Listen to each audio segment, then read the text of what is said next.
حضرات کے سامنے ہماری اس بزم کے مقرر جن کو آپ سب حضرات سننے کے لیے یہاں جمع ہوئے ہیں، میں ان کا ایک انتہائی مختصر تعارف آپ حضرات کے سامنے پیش کرتا ہوں۔ آج کی ہماری اس بزم کے جو مقرر ہیں وہ ڈاکٹر ذاکر نائک صاحب ہیں۔ ڈاکٹر ذاکر نائک نہ صرف ایک بے باک بین الاقوامی داعی اسلام و مفکر، بلکہ مذاہب کے تقابی مطالعے میں آپ کا کوئی ثانی نہیں ہے۔ آپ پیشے کے اعتبار سے MBBS ڈاکٹر ہیں۔ Doctor Zakir Naik Islamic research foundation Mumbai کے صدر ہیں۔ اسلامی نظریات کی پاسبانی کے علاوہ آپ اسلام کے متعلق پھیلی ہوئی غلط فہمیوں کو قرآن و حدیث اور دیگر مذاہب کی مقدس کتابوں کے حوالوں سے منطقی دلائل اور سائنسی حقائق کے ذریعے دور کرنے میں کافی مہارت رکھتے ہیں۔ آپ اپنے تنقیدی تجزیوں اور عوامی تقریروں کے دوران حاضرین کی طرف سے کیے گئے سوالات کے مدلل اور تشفی بخش جوابات کے لیے ساری دنیا میں جانے جاتے ہیں۔ آپ نے گزشتہ 10 برسوں میں دنیا کے بہت سے ممالک جیسے America, Canada, UK، Saudi Arabia, متحدہ عرب امارات، Kuwait, Qatar, Bahrain, Oman, Australia, New Zealand, South Africa اور دوسرے ملکوں میں 1000 سے زائد عوامی تقریریں کی ہیں۔ اس کے ساتھ ساتھ ہندوستان کے بہت سارے شہروں میں بھی آپ نے بہت ساری عوامی تقریریں پیش کی ہیں۔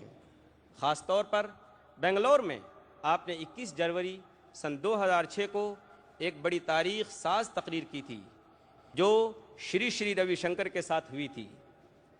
یہ ایک مباحثہ تھا جو لائیو ٹیلی کاسٹ بھی ہوا تھا اور انتہائی کامیاب رہا۔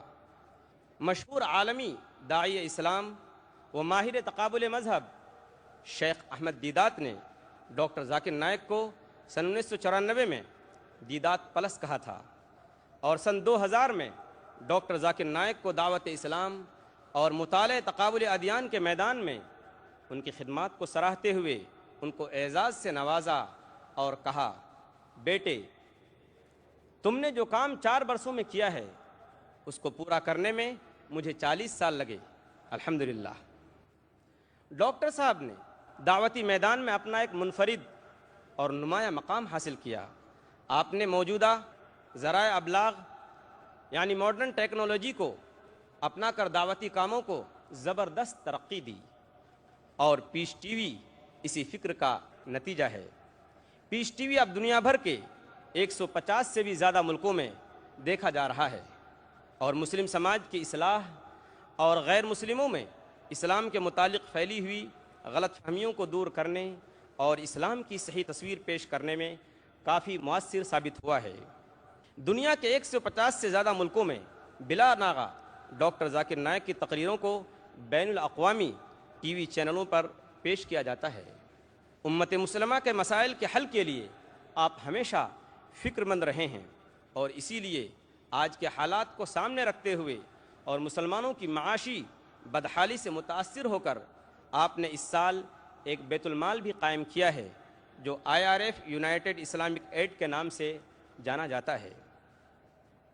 اب میں آپ کے اور ڈاکٹر صاحب کی تقریر کے درمیان زیادہ حائل ہونا نہیں چاہتا۔ میں ڈاکٹر صاحب سے گزارش کروں گا کہ وہ مائک پر تشریف لائیں اور اپنی تقریر سے ہمیں نوازیں۔ ہیں اور بھی دنیا میں سخنور بہت اچھے، کہتے ہیں کہ ذاکر نائک کا ہے انداز بیاں، اور جناب ڈاکٹر ذاکر نائک صاحب۔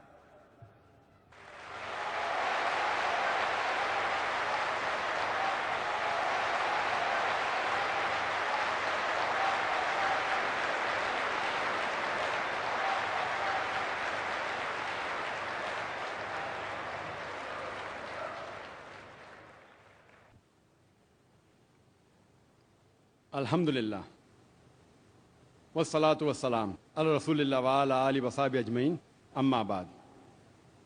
اعوذ باللہ من الشیطان الرجیم، بسم اللہ الرحمن الرحیم۔ قل ان کان آباؤکم وابناؤکم واخوانکم وازواجکم وعشیرتکم واموال اقترفتموها وتجارة تخشون كسادها ومساكن ترضونها أحب إليكم من الله ورسوله وجهاد في سبيله فتربصوا حتى يأتي الله بأمره والله لا يهدي القوم الفاسقين رب اشرح لي صدري ويسر لي أمري واحلل عقدة من لساني يفقهوا قولي. میرے محترم بزرگوں اور میرے عزیز بھائیوں اور بہنوں، السلام علیکم ورحمۃ اللہ وبرکاتہ. مجھے بے حد خوشی ہو رہی ہے کہ الحمدللہ 3 سال بعد میں پھر سے پونا میں موجود ہوں اردو تقریر دینے کے سلسلے میں، اور میں اس کے لیے اللہ سبحانہ تعالیٰ کے بعد جناب پی نامدار صاحب کا آبھاری ہوں اور میں شکریہ کرتا ہوں. اور الحمدللہ میں اس کیمپس کے لیے دعا کرتا ہوں کہ اللہ سبحانہ و تعالیٰ اس کیمپس کو نہ ہی صرف پونا میں بٹ سارے ہندوستان میں انشاءاللہ ایک مثال بن کے رہ جائے. جیسے آپ جانتے ہیں کہ میں اکثر تقریر صرف انگریزی میں کرتا ہوں. چند مواقع پہ جب آرگنائزر اصرار کرتے ہیں تو میں کوشش کرتا ہوں کہ کچھ بات میں اردو میں کہوں. کیونکہ میری تعلیم انگریزی میں ہوئی ہے، ممکن ہے کہ اس تقریر میں جو میں اردو میں کرنے جا رہا ہوں کافی غلطیاں ہوں گی، تو اسی لیے میں تقریر کے پہلے آپ سب لوگ سے معذرت چاہتا ہوں. آج کی تقریر کا موضوع ہے دعویٰ یا ہلاکت. دعویٰ کی کیا معنی ہے؟ جو لوگ اردو اور ہندی جانتے ہیں وہ دعوت کی معنی جانتے ہیں، اور جب بھی یہ لفظ دعوت جب ہم سنتے ہیں فوراً ہمارے دماغ میں مٹن بریانی یا پلاؤ آ جاتا ہے. جب بھی دعوت کا لفظ سنتے ہیں مٹن بریانی، چکن بریانی یا پلاؤ ہمارے ذہن میں آتا ہے. دعوت کے معنی مٹن بریانی یا چکن بریانی نہیں ہے. دعوت کی معنی ہے بلانا. It means an invitation. اور آج ہم کھانے کی دعوت کے بارے میں نہیں ذکر کرنے والے، ہم ذکر کرنے والے ہیں دعوت الاسلام کے بارے میں. اور جب بھی کسی کو دعوت دی جاتی ہے وہ انسان غیر ہوتا ہے، اپنے گھر والوں کو دعوت نہیں دی جاتی. تو دعوت اسلام کے پس منظر میں اس کے صحیح معنی ہے غیروں کو بلانا، غیر مسلمانوں کو اسلام کی طرف بلانا. اور جب ہم کوئی مسلمان سے اسلام کے بارے میں بات کرتے ہیں اس کے معنی ہے اصلاح. اسلام مطلب مرمت کرنا. اگر ہم کوئی مسلمان سے اسلام کی بات کرتے ہیں اور کچھ چیز اس انسان کو بتلاتے ہیں اسے کہتے ہیں اصلاح. لیکن زبان میں اصلاح اور دعوت جب استعمال کرتے ہیں تو لوگ یکساں کرتے ہیں، لیکن خصوصاً طور پہ یہ لفظ دعوت استعمال ہوتا ہے غیر مسلمانوں کے لیے اور اصلاح استعمال ہوتا ہے مسلمانوں کے لیے.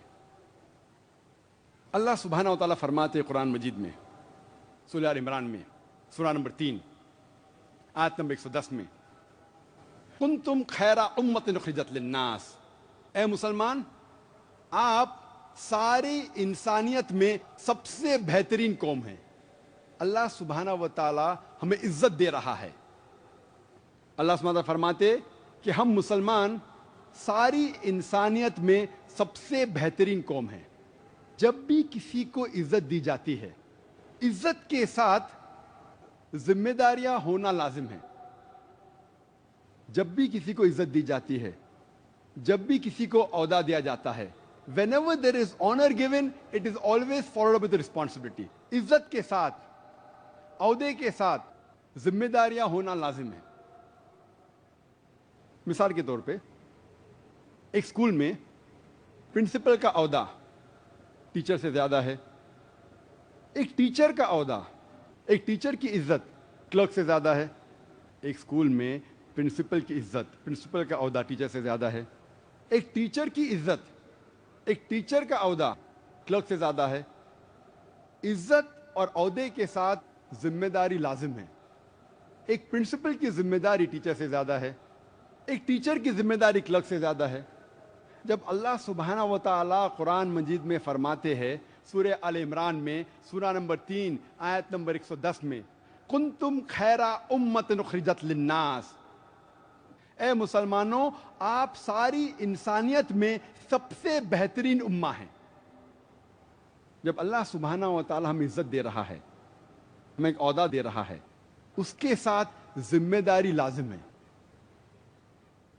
اور ذمہ داریاں کا ذکر بھی اسی آیت میں ہے، تأمرون بالمعروف وتنہون عن المنکر وتؤمنون باللہ، کیونکہ ہم لوگوں کو اچھائی کی طرف بلاتے ہیں اور برائی سے روکتے ہیں اور اللہ سبحانہ و تعالیٰ پر ایمان لاتے ہیں۔ اللہ سبحانہ و تعالیٰ ہمیں خیرہ امہ کہہ رہا ہے کیونکہ ہم لوگوں کو اچھائی کی طرف بلاتے ہیں اور برائی سے روکتے ہیں۔ اگر ہم لوگوں کو اچھائی کی طرف نہیں بلائیں گے اور برائی سے نہیں روکیں گے تو ہم خیرہ امہ کہلانے کے لائق نہیں ہیں، ہم مسلمان کہلانے کے لائق نہیں ہیں۔ اگر ہم خیرہ امہ ہے، اگر ہم مسلمان ہیں تو ہمارے پہ فرض ہے کہ ہم لوگوں کو اچھائی کی طرف بلائیں اور برائی سے روکیں۔ اگر ہم لوگوں کو اچھائی کی طرف نہیں بلاتے ہیں اور برائی سے نہیں روکتے ہیں تو ہم مسلمان کہنے کے لائق نہیں ہیں، ہم خیرہ امہ کہنے کے لائق نہیں ہیں۔ اللہ تعالیٰ فرماتے ہیں سورہ بقرہ میں، سورہ نمبر 2 آیت نمبر 143 میں کہ ہم نے مسلمان کو ایک امت وسط بنایا ہے تاکہ ہم لوگوں کو شہادت دے جس طریقے سے ہمارے آخری نبی محمد صلی اللہ علیہ وسلم ہم پہ شہادت دیں گے۔ اور اس تقریر کے شروعات میں نے قرآن مجید کی ایک آیت کا تلاوت کی، سورہ توبہ سورہ نمبر 9 آیت نمبر 24۔ سورہ توبہ قرآن مجید کی سب سے سخت سورہ ہے۔ سورہ توبہ قرآن مجید میں سب سے سخت سورہ ہے۔ کیوں میں کہہ رہا ہوں کہ سورہ توبہ قرآن مجید میں سب سے سخت سورہ ہے؟ کیونکہ یہ ایک واحد سورہ ہے سارے قرآن مجید میں جس کے شروعات میں بسم اللہ الرحمن الرحیم نہیں ہے، اللہ کے نام سے جو مہربان اور بے نیاز ہے۔ ورنہ ہر سورہ قرآن مجید میں 114 سورے ہیں اور ہر سورے کے شروعات میں ہے بسم اللہ الرحمن الرحیم، اللہ کے نام سے جو مہربان اور رحیم ہے۔ لیکن سورہ توبہ کے شروعات میں بسم اللہ الرحمن الرحیم نہیں ہے۔ کیوں؟ مثال کے طور پہ اگر آپ اپنے اہلیہ کے ساتھ یا اپنے والدہ کے ساتھ اگر پونا کی سڑکوں پہ چل رہے ہیں، مشہور سڑک ای اسٹریٹ، اور اگر ایک لفنگا آپ کی اہلیہ یا آپ کے والدہ کی ہینڈ بیگ کو چھین کے بھاگتا ہے، آپ کیا کریں گے؟ بٹ نیچرل آپ اس کا پیچھا کریں گے، اور جب آپ اس لفنگے کو پکڑیں گے تو آپ نے کہیں گے السلام علیکم ورحمۃ اللہ وبرکاتہ، آپ نے کہیں گے بسم اللہ الرحمن الرحیم، آپ کہیں گے اے بھائی صاحب ہینڈ بیگ کو واپس دو نہیں تو گردن توڑ دوں گا، اے بھائی صاحب ہینڈ بیگ کو واپس دو نہیں تو ٹانگ توڑ دوں گا۔ آپ موضوع پہ فوراً آئیں گے، آپ نہیں کہیں گے بسم اللہ الرحمن الرحیم السلام علیکم، آپ موضوع پہ فوراً آئیں گے۔ اسی لیے کچھ مفسرین کہتے ہیں کہ سورہ توبہ میں اللہ سبحانہ و تعالی پہلے چند آیت میں ذکر ہوتا ہے کہ ایک معاہدہ تھا مسلمان اور مشرک مکہ کے بیچ، اور یہ معاہدہ ایک طرفہ مشرکوں نے توڑ دیا تھا۔ جب اللہ سبحانہ و تعالی ورس نمبر 5 پہ آتے ہیں، اللہ تعالیٰ کہتے میں آپ کو 4 مہینے کی مہلت دیتا ہوں ورنہ اعلان جنگ۔ اور جب اللہ سبحانہ و تعالی مشرکوں کو تنبیہ دیتے ہیں تو اللہ سبحانہ و تعالی موضوع پہ فوراً آ جاتے۔ اسی لیے کچھ مفسرین کہتے ہیں کہ اس سورے کے پہلے بسم اللہ الرحمن نہیں ہے۔ اللہ تعالیٰ فرماتے کہ 4 مہینے کا وقت مہلت ورنہ اعلان جنگ۔ اور جب اللہ سبحانہ و تعالی آیت نمبر 24 کا ذکر کرتے ہیں جس کی میں نے تلاوت کی تھی اس تقریر کے پہلے، سورہ توبہ سورہ نمبر 9 آیت نمبر 24، اللہ سبحانہ و تعالی اب ہم مسلمان سے مخاطب ہے۔ اور اللہ تعالیٰ فرماتے قل ان کان آباؤکم، کہو چاہے وہ آپ کے والد ہو، وہ ابناؤکم یا آپ کے بیٹے ہو، وہ اخوانکم یا آپ کے بھائی ہو، وہ ازواجکم یا آپ کی بیویاں ہو، وہ عشیرتکم یا آپ کے رشتہ دار ہو۔ اللہ سبحانہ فرماتے آپ کس سے محبت کرتے ہیں، چاہے وہ آپ کے والد ہو، آپ کے بیٹے ہو، آپ کے بھائی ہو، آپ کی بیویاں ہوں، آپ کے رشتہ دار ہو۔ اور اللہ تعالیٰ کنٹینیو کرتے وہ اموال طرف تمہاں وہ تجارت تخشون کسادہا ومساکن ترضونہا، آپ نے جو جائیداد اکٹھا کی ہے، آپ جو تجارت کر رہے ہیں، آپ جس گھر میں رہ رہے ہیں، آپ کو کس سے محبت ہے؟ اور 8 چیز کا ذکر ہے اس آیت میں، آپ کے والد، آپ کے بیٹے، آپ کے بھائیوں، آپ کی بیویاں، آپ کے رشتہ دار، آپ نے جو مال اکٹھا کی ہے، اور آپ کی تجارت یا جس گھر میں آپ رہ رہے ہیں۔ اللہ تعالیٰ فرماتے احب الیکم، کہ آپ اگر ان سے محبت کرتے ہیں، احب الیکم من اللہ ورسولہ وجہاد فی سبیلہ، اگر آپ ان 8 چیزوں سے زیادہ محبت کرتے ہیں، اللہ سے زیادہ، اللہ کے رسول سے زیادہ، اور اللہ کی راہ میں جہاد کرنے سے زیادہ، اگر آپ ان 8 چیزوں سے زیادہ محبت کرتے ہیں، اللہ سے زیادہ، اللہ کے رسول سے زیادہ، اللہ کے راہ میں جد و جہد کرنے سے زیادہ، تو اللہ تعالیٰ فرماتے فتربصوا، آپ ٹھہرو، حتی یاتی اللہ بامری واللہ لا یحب الفاسقین، آپ ٹھہرو اور اللہ سبحانہ و تعالیٰ آپ کے اوپر ڈسٹرکشن لائیں گے، اللہ سبحانہ و تعالیٰ آپ کو ہلاک کریں گے، واللہ لا یحب الفاسقین، اور اللہ سبحانہ و تعالیٰ فاسق لوگ کو سیدھی راہ نہیں دکھاتا۔ اللہ تعالیٰ فرماتے اگر آپ کو ان 8 چیزوں سے زیادہ محبت ہے، اللہ سے زیادہ، اللہ کے رسول سے زیادہ، اللہ کی راہ میں جہاد کرنے سے زیادہ، تو ٹھہرو، اللہ سبحانہ و تعالیٰ آپ پہ تباہی لائیں گے، اللہ سبحانہ و تعالیٰ آپ کو ہلاک کریں گے، واللہ لا یحب الفاسقین، اور اللہ سبحانہ و تعالیٰ فاسق لوگ کو سیدھی راہ نہیں دکھاتا۔ اللہ تعالیٰ فرماتے سورہ محمد میں، سورہ نمبر 47 آیت نمبر 38 میں، وَإِن تَتَوَلَّوْا يَسْتَبْدِلْ قَوْمًا غَيْرَكُمْ ثُمَّ لَا يَكُونُوا أَمْثَالَكُمْ، اگر آپ اللہ کی بات نہیں مانیں گے، اللہ سبحانہ و تعالیٰ آپ کی جگہ ایک دوسری قوم لے آئیں گے، یستبدل قومًا غیرکم ثم لا یکونوا امثالکم، اور وہ آپ کے جیسے نہیں رہیں گے۔ اگر آپ اللہ سبحانہ و تعالیٰ کا کہنا نہیں مانیں گے، اللہ سبحانہ و تعالیٰ کے پیغام پہ عمل نہیں کریں گے، تو اللہ سبحانہ و تعالیٰ آپ کی جگہ ایک دوسری قوم کو لے آئیں گے اور وہ آپ کے جیسا نہیں رہیں گے۔ اور یہ تاریخ اس کی گواہ ہے، جب بھی کوئی قوم اللہ سبحانہ و تعالیٰ کی بات نہیں مانتی، اللہ سبحانہ و تعالیٰ اس کے بدلے ایک دوسری قوم کو کھڑا کرتا ہے۔ اور اس کی مثال سورہ جمعہ میں بھی ہے، اللہ سبحانہ و تعالیٰ نے اپنے پیغام کے لیے پہلے یہود کو چنا تھا، اور اللہ تعالیٰ فرماتے ہیں سورہ جمعہ میں، سورہ نمبر 62 آیت نمبر 5 میں، کہ یہودی کو اللہ سبحانہ و تعالیٰ نے پیغام دیا تھا، لیکن ان کی مثال ہے گدھے کی طرح، گدھے کے پیٹھ پہ کتاب لا دی جاتی ہے لیکن ان کو کچھ فرق نہیں پڑتا۔ اور ہم دیکھتے ہیں جب یہودی اللہ سبحانہ و تعالیٰ کی بات نہیں مانتے تو اللہ سبحانہ و تعالیٰ ایک دوسری قوم کو لے کے آتے ہیں، عربوں کو، اور یہودی عربوں کو نیچا دیکھتے تھے، تو جو انسان کو آپ نیچے دیکھتے ہیں وہی انسان کو اللہ سبحانہ و تعالیٰ اوپر لے کے آتا ہے اور آپ کے سر پہ بٹھاتا ہے، اور اپنے قرآن مجید کے ذریعے، اپنے پیغام کے ذریعے قرآن مجید کو نازل کرتا عربوں پہ، اور یہ قوم الحمدللہ they become the torch bearer, یہ قوم اوپر آتی ہے۔ لیکن آج اگر ہم مسلمان اللہ سبحانہ و تعالیٰ کے احکامات پر عمل نہیں کریں گے تو اللہ تعالیٰ فرماتے یستبدل قوما غیرکم ثم لا یکونوا امثالکم، اگر آپ اللہ کی بات نہیں مانیں گے، اللہ سبحانہ و تعالیٰ آپ کی جگہ ایک دوسری قوم کو لے کے آئیں گے اور وہ آپ کی طرح نہیں ہوں گی. جب ہم مسلمان سے پوچھتے ہیں،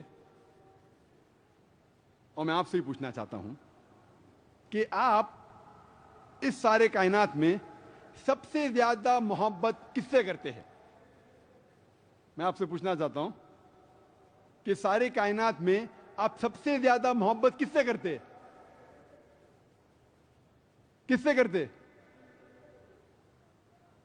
اللہ سے. ماشاء اللہ. آسان سوال، جواب بھی آسان.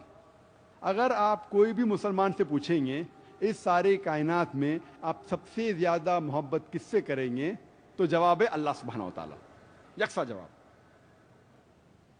میں آپ سے پوچھنا چاہتا ہوں کہ اگر آپ ایک صبح کو اپنے گھر سے نکلتے ہیں اپنے کام پہ، اور آپ کا پڑوسی آپ کی والدہ سے بری بات کرتا ہے، آپ کی والدہ کو گالیاں دیتا ہے، آپ جب شام کو واپس آئیں گے اور آپ کو پتہ لگتا ہے کہ آپ کا پڑوسی آپ کی والدہ کو بہت گالیاں دی بنا وجہ، آپ کو جب پتہ چلے گا کہ آپ کا پڑوسی آپ کی والدہ کو گالی دیا، آپ کیا کریں گے؟ کیا کریں گے آپ؟ اگر کوئی بنا وجہ آپ کی والدہ کو گالی دیتا، آپ کیا کریں گے؟ لوگ کہہ رہے ہیں ماریں گے، کوئی کہتا میں تنگڑی توڑوں گا، کوئی کہے گا میں جان لے لوں گا. اگر بنا وجہ کوئی انسان آپ کی والدہ کو گالیاں دیتا ہے تو کیا کریں گے؟ کوئی کہتا میں ماروں گا اسے، کوئی کہتا تنگڑی توڑوں گا. کیوں؟ کیونکہ ہم اپنی والدہ سے محبت کرتے ہیں. کرتے ہیں کہ نہیں؟ ہاں کہ نہیں؟ ماشاء اللہ. بے شک ہم اپنی والدہ سے محبت کرتے، بے شک. اور یہ بات صحیح ہے، اگر کوئی میری والدہ کو گالیاں دیتا ہے بنا وجہ، ہم دیکھیں گے کہ اس شخص کو ہم سبق سکھائیں گے.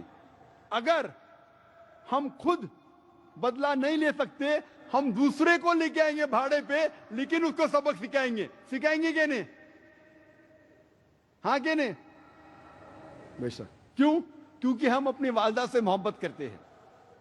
کوئی بھی انسان اگر اس کی والدہ کو کوئی گالی دیتا ہے تو وہ اس انسان کو سبق سکھائیں گا.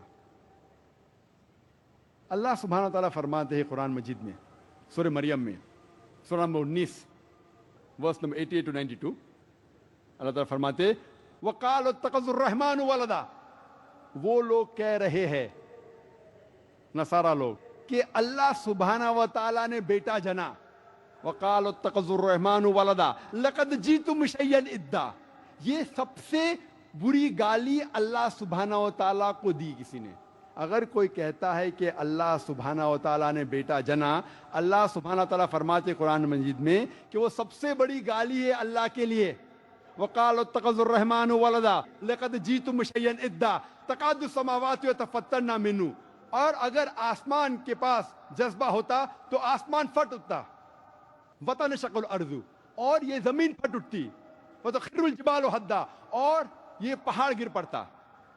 اللہ سبحانہ تعالیٰ فرماتے ہیں اگر کوئی اللہ سبحانہ و تعالیٰ کو گالی دیتا ہے اور کہتا ہے کہ اللہ نے بیٹا جنا، اگر آسمان کے پاس ذرا بھی جذبات ہوتے تو آسمان کھل اٹھتا، یہ زمین پھٹ اٹھتی اور یہ پہاڑ گر پڑتا. لیکن ہم مسلمانوں کو کوئی فرق نہیں پڑ رہا ہے. ہم کہتے ہیں کہ ہم اللہ سبحانہ و تعالیٰ سے سب سے زیادہ محبت کرتے ہیں، اپنی والدہ سے زیادہ، اپنے والد سے زیادہ، اپنی بیویوں سے زیادہ کہتے ہیں، لیکن حقیقت میں اس پہ عمل کرتے کیا؟ ہم کہتے ہیں کہ ہم اللہ سبحانہ و تعالیٰ کو سب سے زیادہ چاہتے ہیں، اپنی والدہ سے زیادہ، اپنے والد سے زیادہ، اپنے بیٹوں سے زیادہ، اپنی بیویوں سے زیادہ ہم کہتے ہیں، لیکن کیا اس پہ عمل کرتے؟ اگر کوئی آپ کی والدہ کو گالی دیتا ہے تو آپ کو اس کو مارنے کا ہے، آپ کو اس کی ٹنگری توڑنے کا ہے. یہاں روز ہمارے غیر مسلمان بھائی، ہمارے عیسائی بھائی، ہمارے ہندو بھائی کہہ رہے ہیں کہ خدا نے بیٹا جنا اور ہم منہ بھی نہیں کھول سکتے. میں نہیں کہتا ہوں کہ ان سے جھگڑا کرو, میں یہ نہیں کہتا ہوں ان کی تنگڑی توڑو, میں یہ نہیں کہتا ہوں کہ ان سے مار پیٹ کرو. میں صرف یہ کہتا ہوں اگر ہمارے غیر مسلمان بھائی کہہ رہے ہیں کہ اللہ نے بیٹا جنا, کم از کم آپ مسلمانوں اپنا منہ تو کھولو, اتنا تو کہو کہ یہ کہنا غلط ہے. میں نہیں کہہ رہا ہوں کہ ان سے جھگڑا کرو, میں بالکل نہیں کہہ رہا ہوں کہ ان سے مار پیٹ کرو, کم از کم اپنا منہ تو کھولو, اتنا تو کہو کہ آپ اللہ سبحانہ و تعالیٰ کو گالی کیوں دے رہے ہیں. ہم ان سے دعوت کرنے کی بات دور رہی, ہم ان کے ساتھ بن جاتے ہیں. مثال کے طور پہ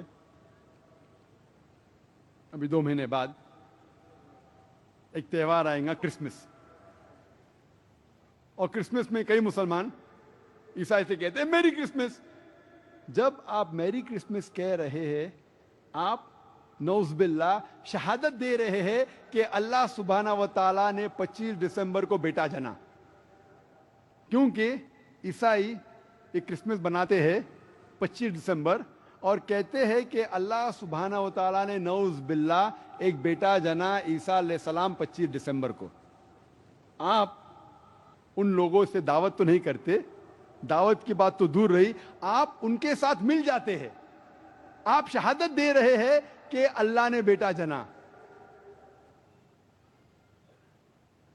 دعوت دینا بہت آسان ہے, میں یہ نہیں کہہ رہا ہوں کہ ان سے جھگڑا کرو,